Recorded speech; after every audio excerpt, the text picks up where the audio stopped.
I was paid a healthy bounty for Ringo and Curly Bill, and realized there was real money to be made. That's why I went after Henry Plummer.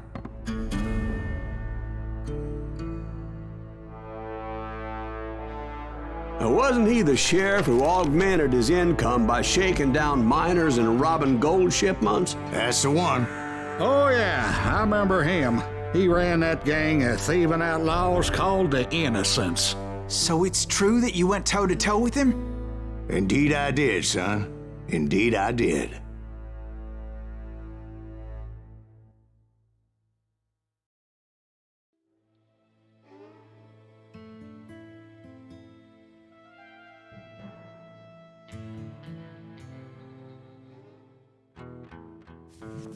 I knew I needed resources if I was going to track down Roscoe Bob Bryant, and hunting Plummer looked like a good way to get rich quick.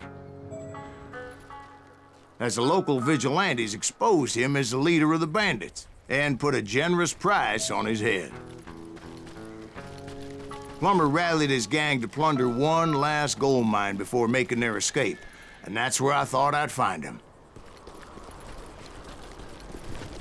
It makes me nervous standing so close to all these goddamn barrels of gunpowder. Why would you be nervous?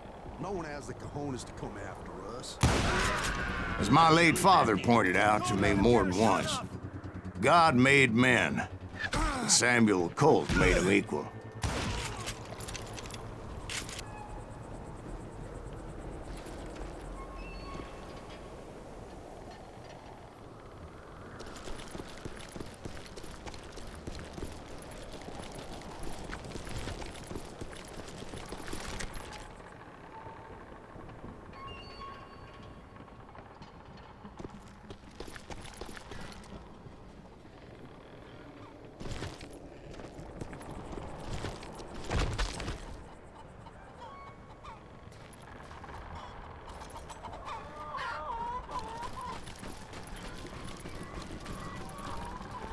I knew that dynamite wasn't mine, so I decided the polite thing would be to return it.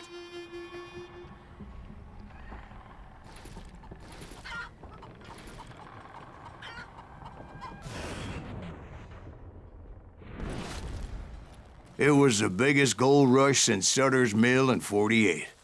Unfortunately, prospectors weren't the only ones drawn to those riches.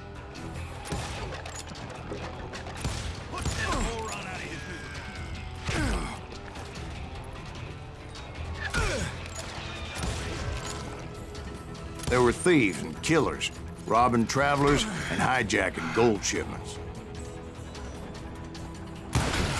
Like those that ran with Plummer. Some were just regular folks I knew from town, drawn by greed and easy pickings.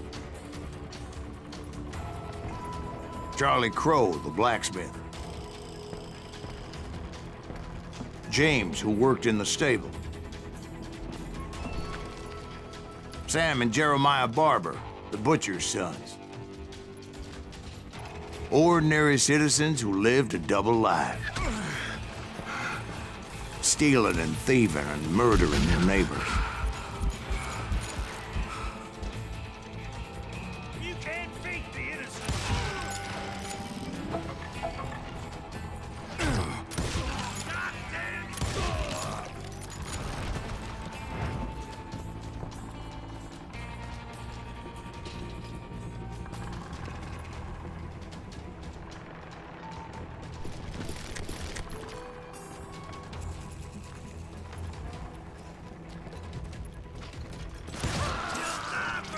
Of course, the rest were veterans of the Civil War.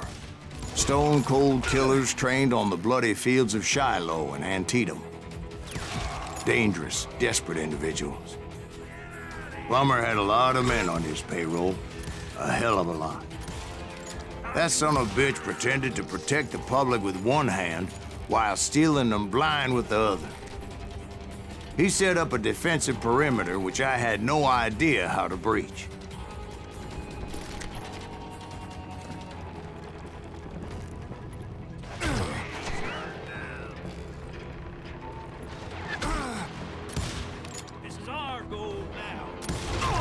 I was outnumbered and in way over my head. but I was too damn stubborn and stupid to realize it. They must have thought I was touched. Or had some kind of death wish, seeing as there were barrels of gunpowder everywhere. One stray bullet, one stray spark, and I'd be blown to hell and gone. Did I have any second thoughts about what I was doing? No. I thought I was some kind of hero.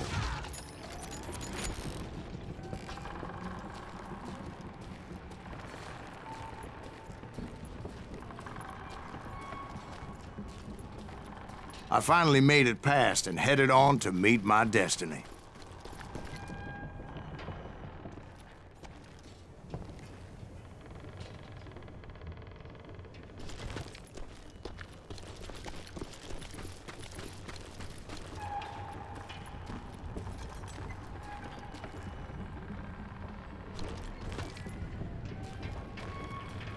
But first, I had something I needed to figure out. I had a few ideas on how to get into that mine, but once I made my decision, I knew there was no turning back. So my first thought was to enter the nearest mine portal. I saw an entrance. Made sense. It was the quickest way in, but that also made it more dangerous, as there would undoubtedly be enemy pickets posted along the way. Do you know who we are?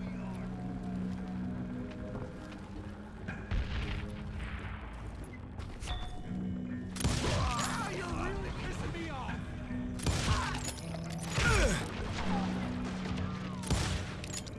You're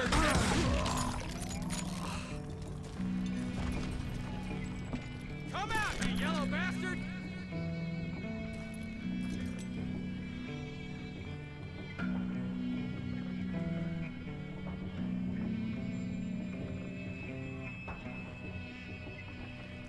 You're done.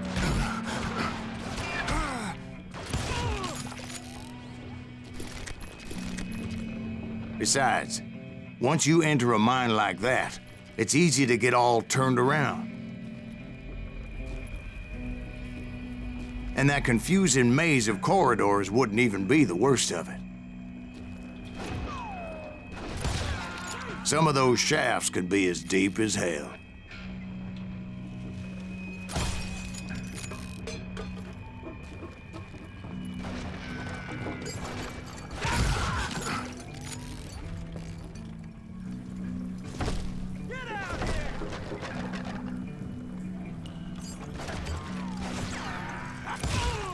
A single stumble or misstep can easily end in a deadly plunge to oblivion.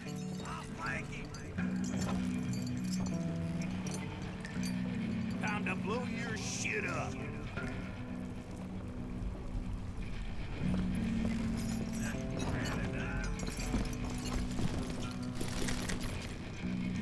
You must be about out of bullets.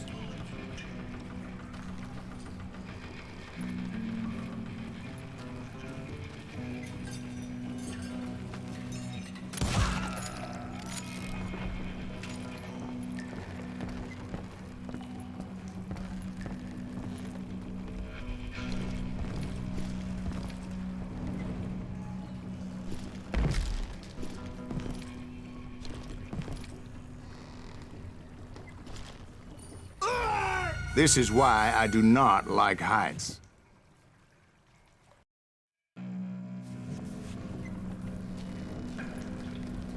Quick reflexes often make up for a lack of common sense. Luckily, I was never one to be easily bushwhacked.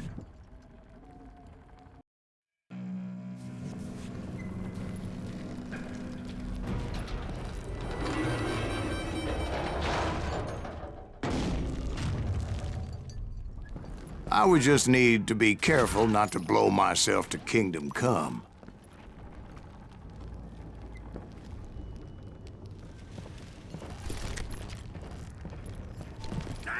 With all that gunpowder and dynamite everywhere, a body has to know what he's shooting at. Come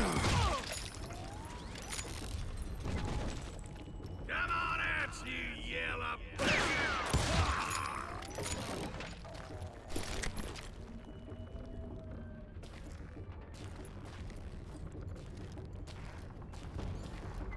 One wrong bullet could have turned that mine into a dad-blasted tomb.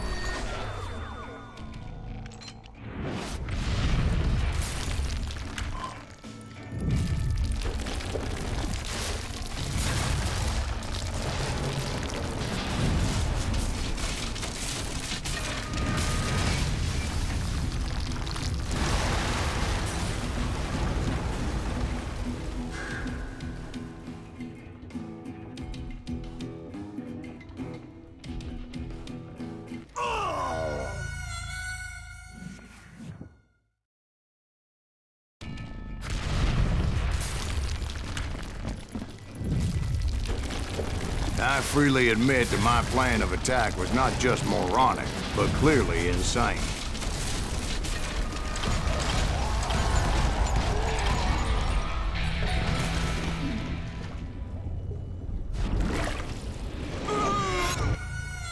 It's a good thing that I abandoned that ridiculous plan before I even tried it.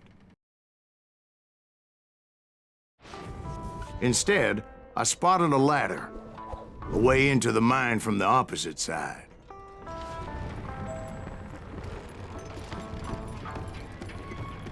It was a long way around, but that approach seemed more sensible at the time. Of course, being I had a problem with heights, that scaffolding scared the bejesus out of me. Climbing down that ladder required some caution, because even though I had a younger man's reflexes, no man can dodge a damn bullet while climbing down a rickety ladder. I needed to make a leap of faith, which ain't easy when you're suspended between heaven and hell. I was determined not to give up, however. As Sheriff Plummer seemed quite the despicable character. When the vigilantes discovered what the sheriff was up to, people were outraged. That 10,000 they put on his head would go a long way to helping me find old Bob.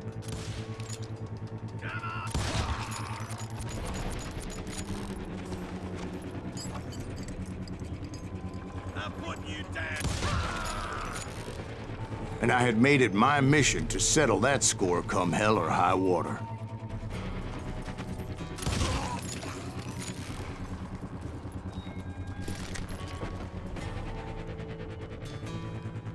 But first, I would have to make a choice. Take the elevator or climb the ladder.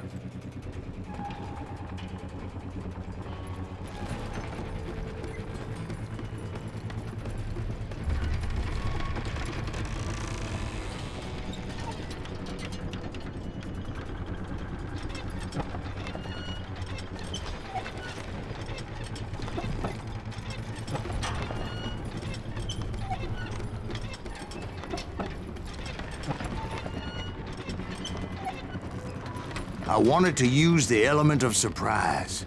Plus, I figured I could use the exercise. I was warmed up already, so what the hell?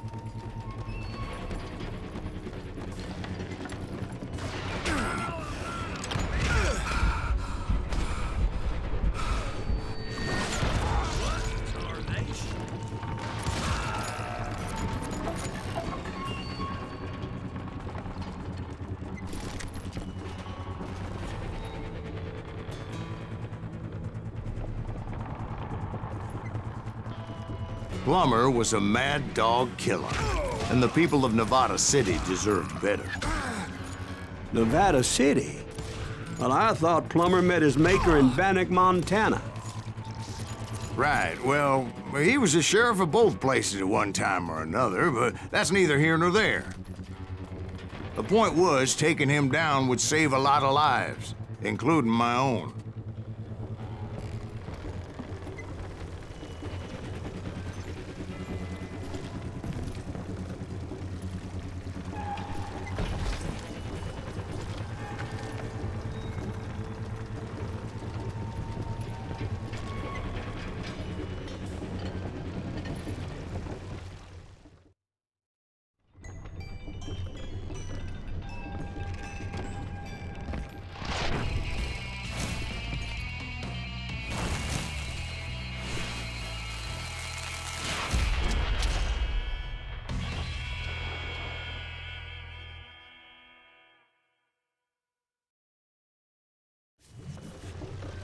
This is gonna hurt. Well, this day is just getting worse and worse for you, ain't it?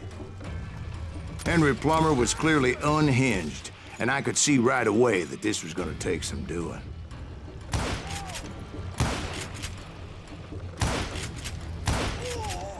Lucky shot. Damn it! I need some help here! Come on, boys! Take this cocksucker out!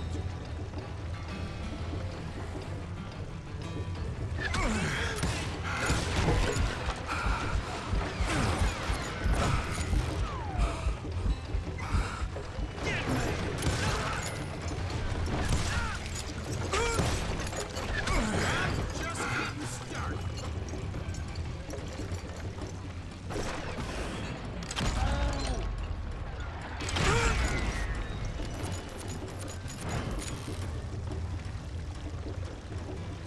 Move! You can shoot, but can you aim? Oh. Oh. Catch this, you son of a bitch! You killed an innocent man! You ain't taking me! They're gonna bury you in a million pieces! No blood money for you today!